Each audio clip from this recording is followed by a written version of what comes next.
enfermedades inflamatorias intestinales, Crohn y CUSI. Hablaremos de ellos aquí rápidamente. Tumores del estroma es una patología poco común realmente y que lo debemos de revisar nada más porque es el diagnóstico diferencial de la patología, sobre todo gástrica, en cuanto a sangrado.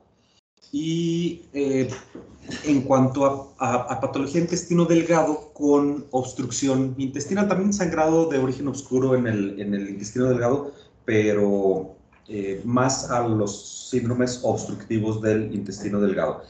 Son tumores que antes se conocían como tumores del músculo liso o tumores neurales del tubo digestivo. Actualmente se llaman tumores del estroma gastrointestinal y se abrevian GIST. Los GIST se presentan en poca frecuencia realmente, les digo 1.5 por cada 100,000 habitantes por año, y se asocia a algunos síndromes oncológicos familiares, algunos de ellos con GIST en el intestino delgado y multicéntricos, o GIST gástrico con un paraganglioma y condromas pulmonares. Situaciones específicas donde se pueden presentar o pueden estar completamente aparte la presencia del tumor del estroma.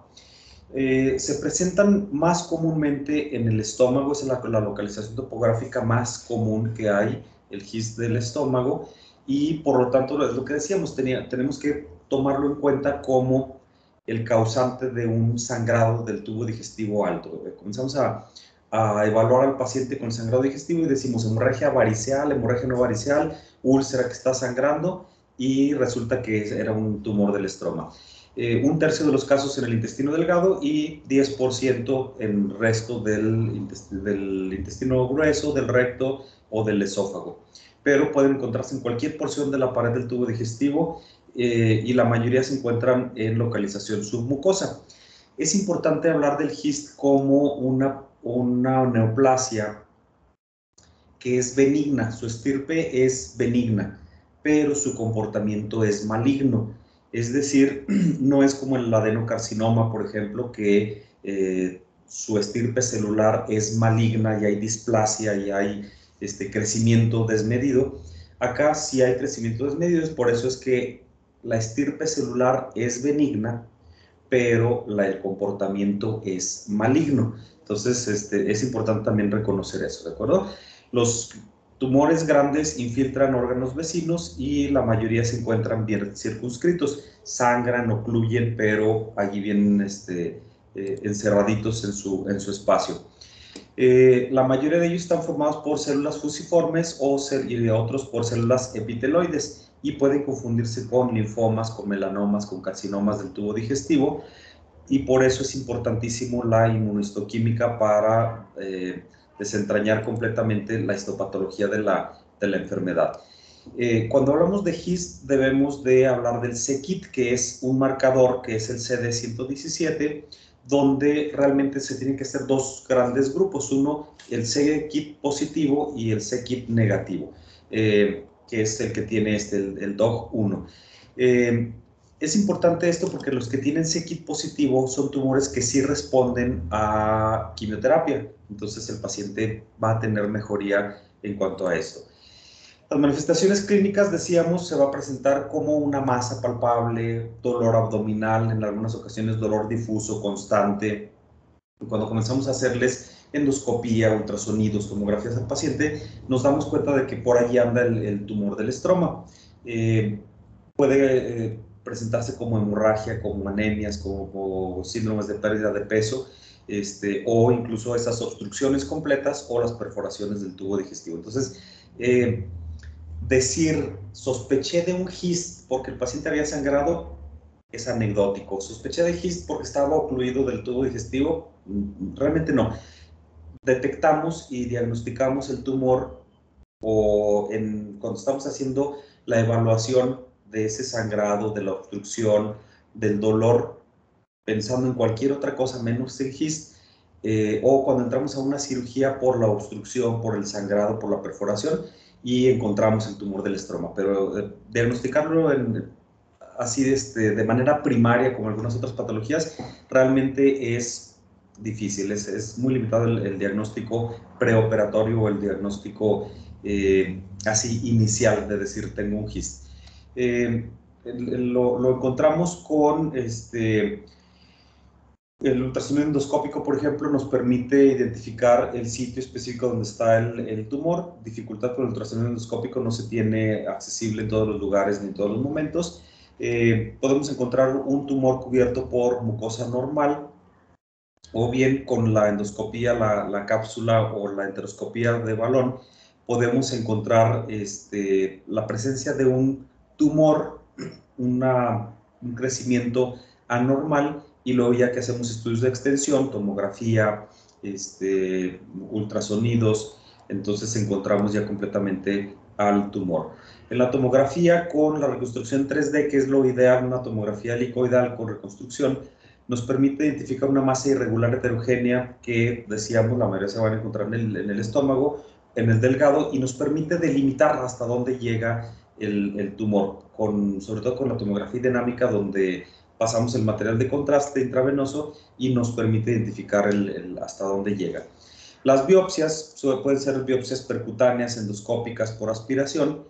Cuando son irresecables, localmente avanzados o metastásicos, necesitamos la biopsia para poder saber eso. C-kit positivo, iniciamos con neoadyuvancia con quimioterapia. Neoadyuvancia quiere decir la quimioterapia es lo primero que doy de tratamiento. Adyuvancia es cuando ya hice un tratamiento quirúrgico que se llama de citorreducción, o sea, quitar tamaño de tumor, y luego viene la adyuvancia con la quimioterapia. Cuando vamos a tratar un tumor así irresecable, la biopsia es bien necesaria para eso, C-kit positivo o C-kit negativo, y hacer la planeación. Cuando ya tenemos la sospecha del tumor del estroma gastrointestinal por tomografía y se está planeando una resección quirúrgica, no necesitamos biopsia. Lo sospechamos y podemos decir, ¿sabes qué? Se me hace que esto es un GIST. Pues bueno, no necesitamos hacer la biopsia y esperar una semana o más de una semana a tener la inmunohistoquímica completa para que nos digan si es un GIST. Entramos, se hace la cirugía y luego ya con el reporte histopatológico y la inmunohistoquímica, entonces ahora sí ya se toman decisiones de lo que se va a hacer. Podemos tener varios escenarios en el GIST. El microgist, que es un tumor menor de 10 milímetros, el que se encuentra esto, que se compra un billete de lotería porque es rarísimo encontrarlo. El GIST primario localizado en un órgano sin metástasis, el que ya invade a órganos vecinos por contigüidad, el que tiene metástasis a distancia, o el GIST recurrente, donde ya se hizo resección quirúrgica, donde ya se dio el tratamiento con quimioterapia y tiene recurrencia del tumor. Entonces, podemos tener cualquiera de estos y pues bueno, cada uno lleva su tratamiento. Si tenemos la gran fortuna de encontrar un microgist, entonces el tratamiento va a ser la resección quirúrgica con bordes amplios, bordes quirúrgicos amplios que queden negativos, y la quimioterapia. Si lo tenemos localizado en un solo órgano sin metástasis, pues también más o menos la misma situación. Cuando es con metástasis a distancia o recurrente, entonces primero la adyuvancia con los quimioterápicos, y luego ya la cirugía de citorreducción, que puede ser realmente complejo cuando encontramos un GIST que está tomando todo el intestino delgado, pues es incompatible con la vida en algunas ocasiones el tener que retirar todo el intestino delgado. Pero, pues bueno, son todas las opciones que tenemos de escenarios. El tratamiento médico, decíamos, entonces, se hace con terapias biológicas. Lo que hacen es que modifican la tasa de supervivencia hasta 3 veces más de lo que sucede cuando no se utiliza incluso tratamiento quirúrgico, y luego la adyuvancia hace que el paciente sobreviva 3 veces más. Cuando no se lleva la quimio, el paciente tiene más, un pronóstico más sombrío. Si la enfermedad está estable, no hay que suspender el tratamiento, porque puede progresar en el 100% de los casos. Entonces, es importante el que si el paciente viene y les dice, oye, es que estuve leyendo y el tumor que tengo es benigno. Sí, realmente su estirpe es benigna, pero el comportamiento es maligno, necesitas continuar con la terapia biológica, con la quimioterapia. ¿De acuerdo? Puede haber varios escenarios también en cuanto al tratamiento, que puede ser la respuesta completa y remisión de todas las lesiones, y no aparición de lesiones nuevas. Respuesta parcial, donde disminuye el tamaño del tumor a menos del 10% y no hay presencia de lesiones nuevas o progresión. Enfermedad estable cuando no reúne ninguno de estos, pero el paciente no tiene deterioro sintomático relacionado a progresión, y la progresión cuando le demos lo que le demos, hagamos lo que hagamos, el tumor sigue creciendo y vamos a tener lesiones nuevas, vamos a tener necesidad de nuevas cirugías. Esto es importante porque, pues bueno, los c-KIT positivos realmente se presentan en los primeros 2 y en ocasiones en el 3, y entonces continúa el tratamiento y nada más con que no avance demasiado. Y el c-KIT negativo es el que va a progresar y progresar y progresar, nos va a poner en problema, que afortunadamente son los menos de los casos, pero es importante que ustedes lo sepan porque luego les pueden preguntar eso. Es que tuve el tumor del estroma, me dijeron que era algo benigno, pero me están teniendo con quimioterapias, o me están mintiendo y no tengo un tumor benigno, o me están dando un tratamiento que no debo llevar por eso. Entonces, saberlo y decir, pues sí, requieres el tratamiento. ¿De acuerdo? El tratamiento quirúrgico está indicado en enfermedades metastásicas, en las complicaciones, hemorragia, obstrucción, perforación, que es la mayoría de las ocasiones es donde encontramos el tumor del estroma. Entramos a la resolución de alguna de estas complicaciones y encontramos el tumor del estroma. ¿Alguna pregunta o comentario en cuanto a los tumores del estroma gastrointestinal?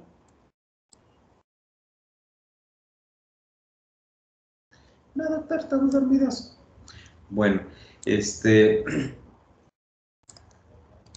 vamos a continuar con los...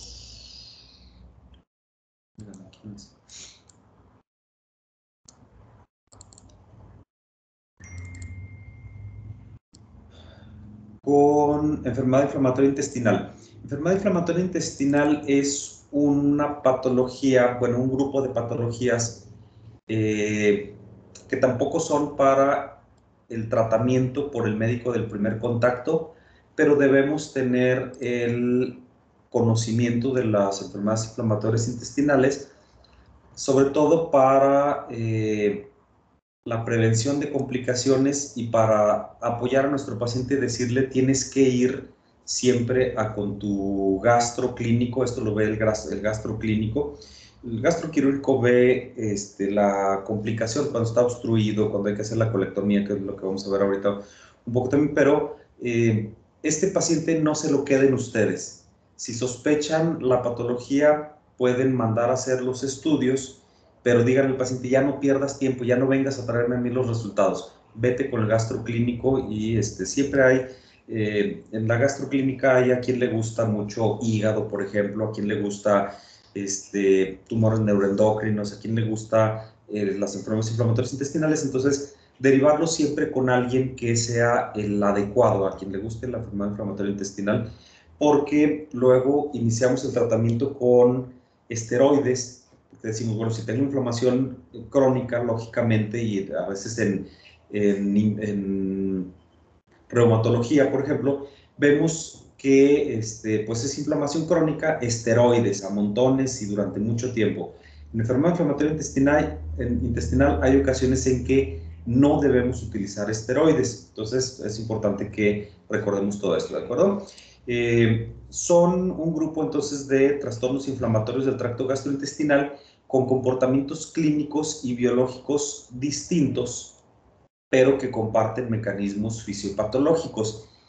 La exposición al ambiente, la herencia, la exposición al contenido intestinal normal y anormal son el mecanismo fisiopatológico similar, aunque uno tiene de los dos grupos, de los dos problemas más comunes, los que más vemos, es el Crohn y el CUSI. Crohn afecta de una manera y afecta todo un segmento, todo el tubo digestivo prácticamente, y CUSI afecta de una forma diferente, colitis ulcerosa crónica en específica, afecta de una forma diferente con la formación de úlceras, pero específicamente en el colon. Entonces, aunque el mecanismo fisiopatológico es el mismo, la respuesta de inflamación, la respuesta de activación de citocinas, de interleucinas, es el mismo y tienen el mismo desencadenante, la respuesta clínica en el paciente es diferente. Esto es lo importante con este grupo de patologías. Son patologías más frecuentes en el hemisferio norte, En México se encuentran con una prevalencia realmente baja de 0.2 a cerca del 5%. Antes se decía que no había enfermedades inflamatorias intestinales en México, que todos eran casos importados. Sin embargo, ahorita estábamos a platicar del estudio mexicano, donde se ve que el mexicano tiene genes que codifican para enfermedad inflamatoria intestinal. Hay dos momentos de presentación, una en pacientes jóvenes entre los 15 y los 30 años y otro pico de presentación después de los 60. En la predisposición por género, el CUSI no tiene predisposición por género y el Crohn sí tiene una cierta predisposición por el género masculino. Es más común en hombres el Crohn que en mujeres.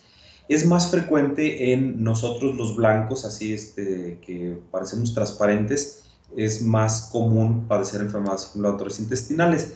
Los que tienen ascendencia judía tienen hasta 4 veces más posibilidades de desarrollarlo que los que no tenemos, aunque seamos blancos, pero que no tenemos ascendencia judía. Los que somos arios, por ejemplo, no tenemos esta predisposición. Es más común en zonas urbanas y allí entonces se dice que una de las situaciones que se presenta es parecido a lo de asma, a lo que hablábamos de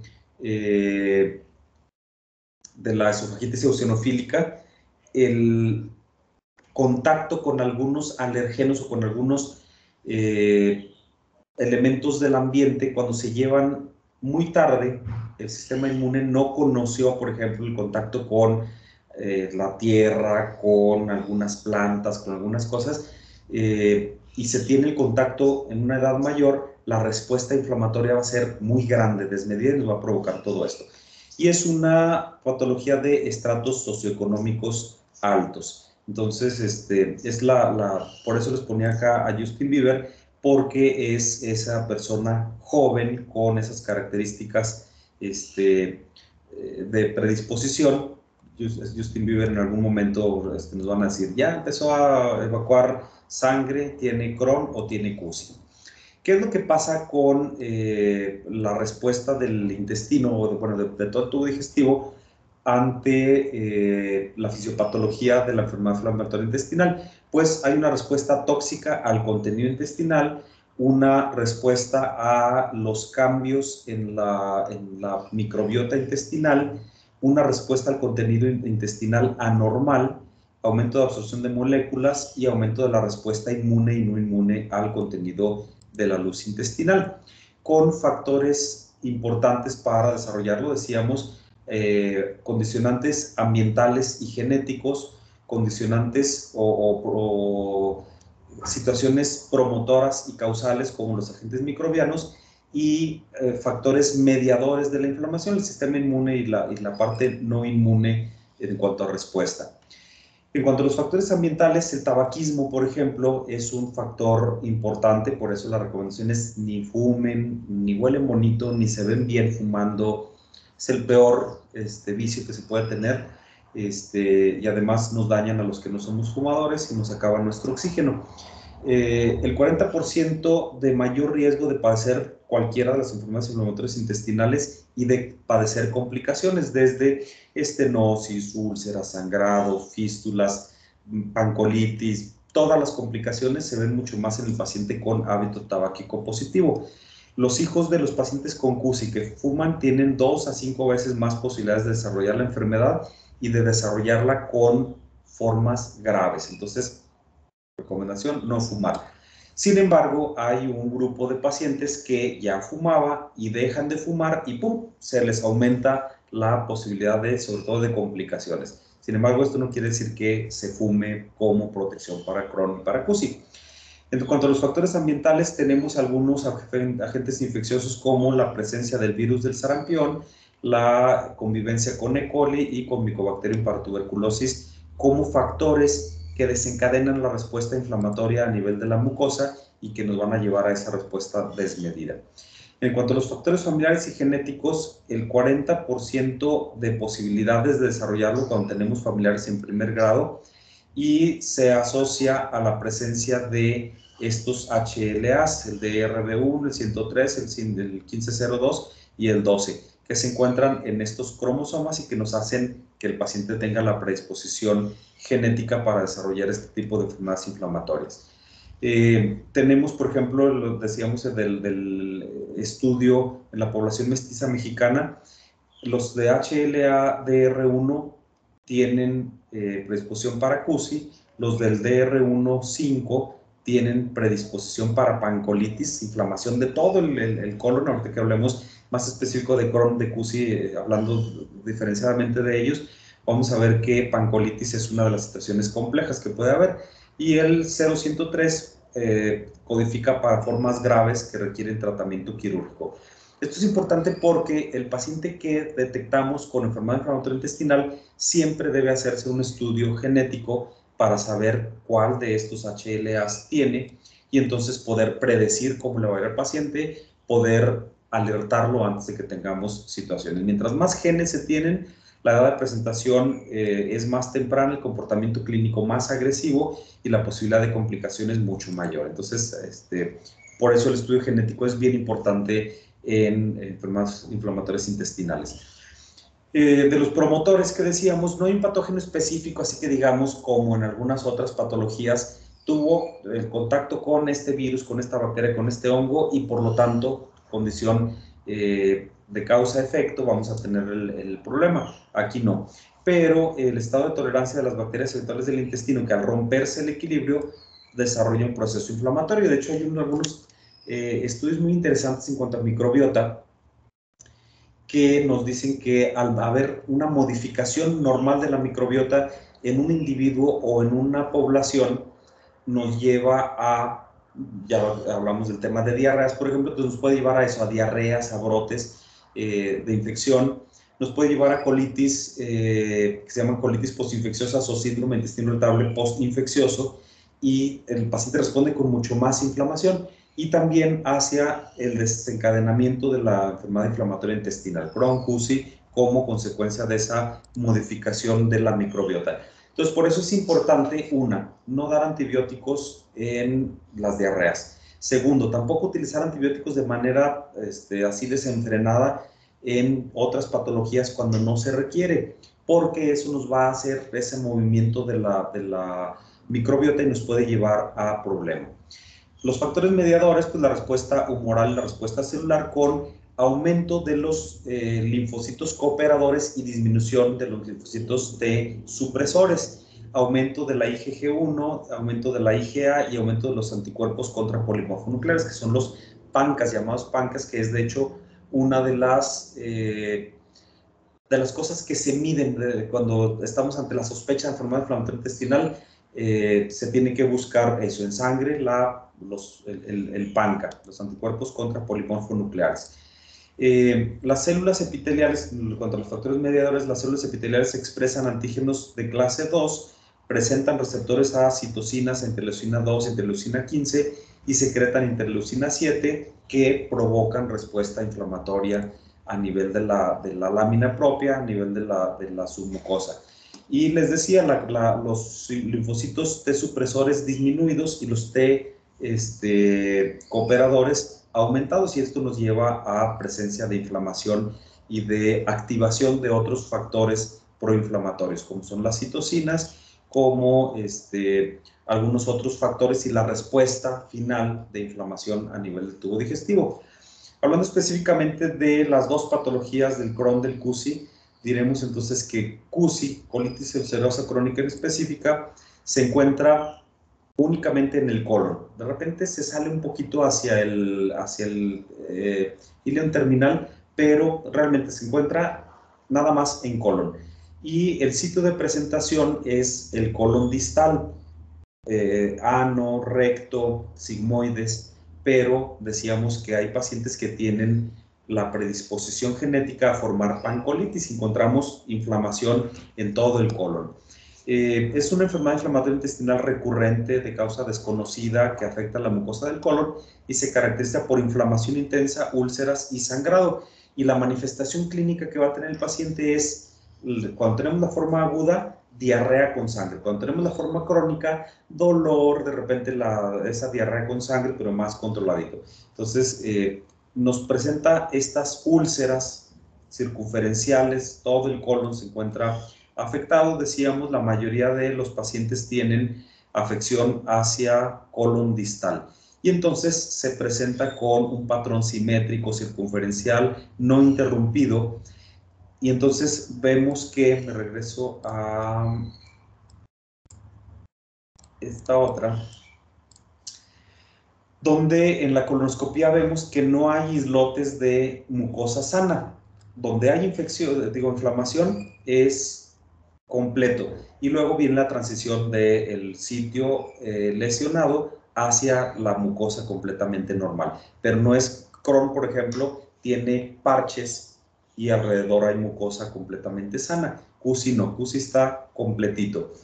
El síntoma distintivo es la diarrea con sangre, se asocia a urgencia rectal, a tenesmo, el paciente tiene que ir al baño, apenas se está levantando de la taza del baño y ya tiene otra vez la urgencia, la necesidad de evacuar, tiene el tenesmo, quiere evacuar y no puede evacuar, y puede tener remisiones y exacerbaciones espontáneas o como respuesta al tratamiento, tanto al tratamiento dietético como al tratamiento farmacológico que pueda llevar el paciente. Decíamos, hay formas agudas con los síntomas agudos graves o formas crónicas con síntomas leves crónicos recurrentes, el dolor, el malestar, etc. Crohn, por su parte, es una inflamación crónica transmural de etiología, pero desconocida, que puede afectar cualquier parte del tubo digestivo. Así, para decir, Crohn afecta desde la boca hasta el ano. CUSI, únicamente úlceras en el colon. El Crohn se asocia a manifestaciones sistémicas y a manifestaciones extraintestinales que no hace CUSI. CUSI no afecta únicamente al colon y no tiene uveitis, no tiene artritis, no tiene ninguna otra cosa. Crohn se manifiesta con dolor abdominal, con diarrea, pérdida de peso, disminución de la nutrición, fiebre, mialgias, artralgias, y cuando tenemos el episodio agudo tenemos los síntomas extraintestinales. De los síntomas intestinales, aquí viene otra diferencia: CUSI, hemorragia rectal, diarrea, pérdida de peso, fístulas, oclusión de colon, megacolon tóxico. Y el Crohn, dolor abdominal, diarrea, pérdida de peso, fístulas o fisuras que se van presentando en cuanto a comunicación del tubo digestivo. Y Crohn se presenta con síntomas extraintestinales como artropatías, eritema nodoso, eritema multiforme, aftas, episcleritis, estomatitis, cualquier otro dato de inflamación.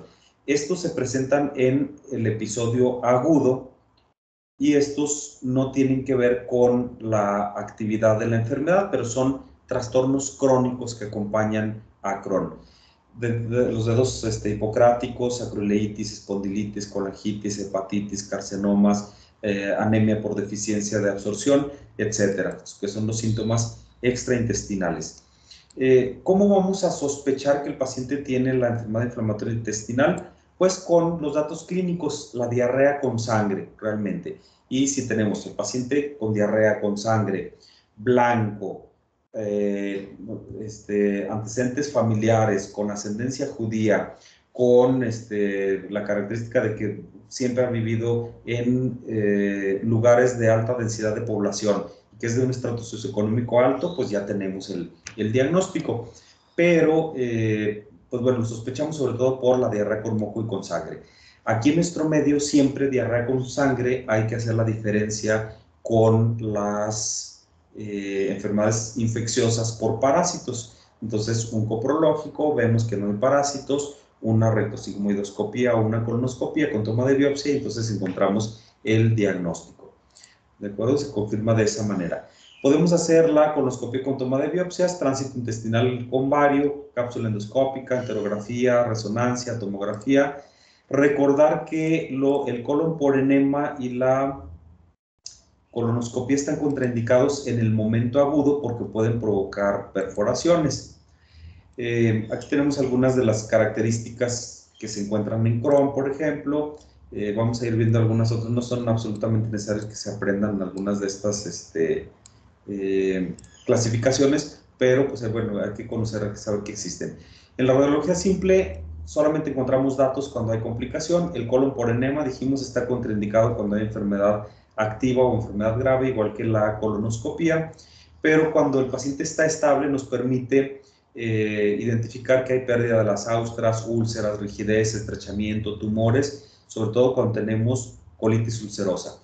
Con el medio de contraste a través del intestino delgado podemos encontrar, el tránsito intestinal, podemos encontrar estenosis, las fístulas en el intestino delgado que nos permiten sospechar de enfermedad de Crohn. La colonoscopia es el mejor método porque permite pues saber de dónde a dónde llega, evaluar, hacer clasificación, toma de biopsias y, bien importante, detección de displasias y de cáncer, porque la etapa final de las dos enfermedades es el cáncer. Y entonces nos permite ir evaluando y en algún momento indicar tratamientos quirúrgicos para la prevención o para la curación del cáncer que ya está presentando. Otra vez, colonoscopia contraindicada en la actividad grave, en el megacolon tóxico o cuando tenemos datos de perforación del tubo digestivo. Normalmente, pues bueno, encontramos los hallazgos específicos en Crohn unas situaciones, en CUSI otras, CUSI, por ejemplo, las úlceras y el daño circunferencial. Crohn, sitios específicos de inflamación, de cambios con la mucosa circundante completamente normal, pero puede encontrar las estenosis, todo esto. En las biopsias podemos encontrar alteración de la arquitectura de las criptas, criptitis, úlceras, metaplasias, que nos llevan a sospechar que el paciente se está complicando y que puede llegar a tener un cáncer pronto. Hay algunas clasificaciones que nos permiten comparar las etapas clínicas, la respuesta al tratamiento, nos permiten evaluar el pronóstico o establecer el pronóstico en el paciente. No es absolutamente necesario aprenderlas, pero conocer que existe esta, por ejemplo, de True-Love, donde es específica de CUSI y nos permite clasificarla en leve, moderada o severa, de acuerdo al número de evacuaciones, la presencia de fiebre, la velocidad de sedimentación globular, cómo está la hemoglobina, el compromiso sistémico del paciente, y eso nos permite ver eso. Por ejemplo, si se encuentra el paciente con respuesta severa, iniciamos tratamiento y mejora, pues entonces nos permite ver que vamos con un tratamiento adecuado. Tenemos, por ejemplo, aquí los puntos, una puntuación máxima de 12 puntos que nos permite evaluar entonces eso, leve, moderada, severa. En cuanto a Crohn, tenemos esta clasificación de Montreal que también nos permite identificar la edad del diagnóstico, la localización donde está la enfermedad, el patrón de evolución y nos permite saber en cuanto al tiempo cómo le va a ir al paciente con el tratamiento. Cuando tenemos remisión clínica es cuando bajó por lo menos 3 puntos. Cuando hay respuesta adecuada al tratamiento, el paciente tiene disminución de más de 2 puntos de la evaluación anterior y entonces eso nos permite ir sabiendo cómo le va a ir al paciente si continuamos con los 5 ASAs, si se inician otro tipo de antiinflamatorios o si definitivamente el paciente se va a terapias biológicas. El pronóstico pues, está asociado a los datos clínicos de laboratorio, a los datos de esas clasificaciones que nos permitan saber si el paciente tiene buena evolución o tiene complicaciones asociadas a esto, infecciones, perforaciones, fístulas, etcétera, que se tengan que atender de manera urgente. El conocer todas estas clasificaciones nos permite hacer plan. Hay pacientes que la recomendación es, ¿sabes qué? Ni siquiera salgas de la ciudad donde vives porque te sales un poquito, vas a modificar tu microbiota, vas a tener diferencia en alimentación, entonces vas a provocar la reactivación rápida de la enfermedad y no vas a poder llegar a tiempo al hospital a que te atiendan. O bien vete a un destino donde haya un experto en enfermedad inflamatoria intestinal que te pueda atender urgente en el momento en que tienes la complicación. ¿De acuerdo? Entonces, para eso sirve todo esto. Los objetivos del tratamiento es inducir y mantener la remisión de los síntomas, mejorar calidad de vida, que el paciente pueda comer, pueda vivir, pueda estar activo, hacer todas sus cosas, disminuir el empleo de esteroides, sobre todo los de larga duración, por las complicaciones del uso de los esteroides y disminuir el riesgo de cáncer. Hay terminologías, por ejemplo, remisión de la enfermedad leve se lleva hasta el 92% de las ocasiones y la grave apenas el 40% de los pacientes van a lograr estos 4 objetivos con el tratamiento. El tratamiento, decíamos, puede ser tratamientos desde tratamiento nutricional, donde se le pide al paciente que consuma dieta balanceada, con poca fibra, 4 a 5 comidas al día, 3 comidas principales y 2 colaciones, evitando lácteos, carnes rojas, bebidas alcohólicas, pescado, nueces, o sea, proteínas, porque la proteína es la que va a provocar la respuesta que hablábamos al principio en cuanto a la fisiopatología. Y debe consumir vitamina C, antioxidantes, prebióticos, probióticos y butirato, que es comida para los probióticos sobre todo, y que ayuda a disminuir esa respuesta inflamatoria a nivel intestinal. Podemos utilizar desde sulfasalacinas, esteroides, esto es importante, los esteroides no se recomiendan en la etapa inicial del CUSI leve, pero son el tratamiento de elección cuando tenemos enfermedad activa con Crohn. Porque recuerden, Crohn va a tener el problema intestinal y las situaciones extraintestinales, entonces ahí se pueden utilizar esteroides por vía sistémica más esteroides tópicos a nivel de la mucosa. Pero en CUSI no están indicados los esteroides, sobre todo de tratamiento inicial. Podemos utilizar sulfasalacinas por vía oral, por vía rectal, podemos tener antibióticos, los esteroides, las terapias biológicas y la cirugía de acuerdo a la severidad de la enfermedad. Entonces, es importante que conozcamos esto, pero les decía, no para que llevemos el tratamiento, y por eso le brinco ahí y les pongo las dosis mucho tiempo ahí la dosis de sulfasalacina, de mesalacina que vamos a utilizar. No es de la competencia ni del médico del primer contacto, ni del resto de los médicos el tratamiento de esto. Es tratamiento especializado que se debe mandar siempre con el gastroclínico. Algoritmos para el manejo de CUSI leve a moderada, por ejemplo, de CUSI severa, las indicaciones de tratamiento quirúrgico de la colitis ulcerosa, que son estas indicaciones: colitis fulminante, megacolon tóxico, perforación, sangrado, cáncer de colon. Esto sí es importante que lo recordemos porque puede llegar el paciente que ya se conoce con la enfermedad inflamatoria intestinal, que está con su tratamiento, pero vino de visita y entonces les dice, oye, ¿qué crees? Estoy descompensado, tengo la diarrea con sangre muy importante, ya se me infló la panza, tengo mucho dolor, tengo estado toxinfeccioso, ¿qué hago? Ah, pues a lo mejor tienes una colitis fulminante, vámonos corriendo al hospital para que lleves la atención adecuada, ¿de acuerdo? En Crohn, indicaciones de cirugía: brote grave, sepsis, oclusión, megacolon, hemorragia masiva, o las selectivas, enfermedad localizada, retraso del crecimiento en los niños, las displasias del tubo digestivo, para que sepamos nada más entonces cómo se presenta esto. El seguimiento a largo plazo del paciente con CUSI, por ejemplo, el que ya lleva entre 8 y 10 años de padecerlo, una colonoscopia de vigilancia anual con toma de biopsias para toma de decisiones. Displasias de alto grado de mucosa, indicación de colectomía, y la displasia de bajo grado, hay que ver si ya lleva estos 8 a 10 años, también colectomía para prevenir la presencia de un cáncer que se nos salga de control.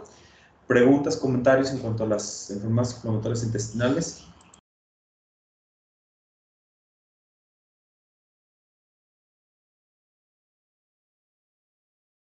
Yo, doctor, creo que ya lo había dicho alguna vez, pero no recuerdo qué es el megacolon tóxico. ¿Me lo puede repetir, por favor?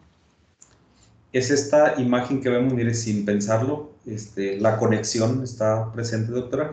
Es esta imagen. El megacolon tóxico es una infección del colon con disminución de la llegada de sangre, esfacelación de la mucosa, y que cuando entramos a la cirugía vemos este colon así, con cambios isquémicos, un colon, y se le llama megacolon porque tiene más de 6 centímetros de diámetro. Lo vemos en la radiografía como en esta, más de 6 centímetros de diámetro, los datos de inflamación importante, edema de la pared, en algunas ocasiones perforación. Cuando no se ha perforado, la cantidad de bacterias que hay aquí y la isquemia y toda esta situación nos lleva a problema importante, entonces es una indicación quirúrgica absoluta, urgente. A eso se refiere como megacolon tóxico. ¿Y qué se tiene que hacer en la cirugía, doctor? Una colectomía, cortar todo el colon sin perforarlo, que a veces es bien complejo, porque si los partos necróticos están ya ahí, en cuanto comienza uno a movilizar el colon, truena y la respuesta de bacterias es increíble. porque son bacterias de tubo digestivo inferior, anaerobios, coliformes, gram negativos, bacterias así súper agresivas que no requieren de oxígeno y en cuanto se perfora es una complicación, una catástrofe. Y se termina en eso, en colectomías totales con una ileostomía. Por nada. ¿Alguien más? Yo, doctor. ¿Alguna de las dos enfermedades presenta formación de divertículos? De divertículos no, de fístulas sí, la enfermedad de Crohn, pero de divertículos no. Gracias, doctor.